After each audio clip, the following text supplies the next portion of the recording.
শালাকে দাওয়াত করেছি, 2 জন আইছে 7 জন। এতে কি করবো, লস হয়েই গেছে। এতে দই খাওয়াবো না শালা।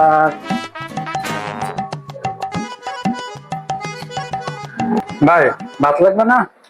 না ভাই না, ভাত আলাম খাওয়া খাওয়া দাওয়া কমপ্লিট। ও আচ্ছা। ভাই, হ্যাঁ সে দই তো দিল না, ভাত তো খাওয়ার সুযোগ নেই। দই দিলে ভালো হতো না, দই তো দিল না। কি বল, মাঝে মাঝে মাথায় নেই। এত কিছু খাইছি তো ওর কথা মনে নেই। দই দই খাবি জালি? দই খাবো না মানে দই না খেলে মজা আছে না, সে দই তাই দিলে। ভাই শোনেন, বলেন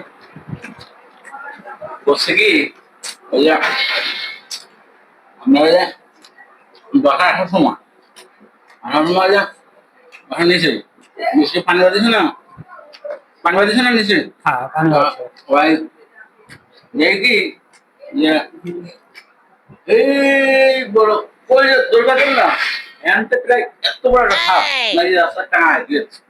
ওরে শালার বুদ্ধি দেখেছো, দই খাওয়ার জন্য কত কাহিনী। এই সব এসব আর পারি না, সব লস চলে গেল। দই খেলো, রসুন খেলো। ও হাতে দেন দেন ভাই দেন, আমার বাইরে দেন, আমার বাইরে।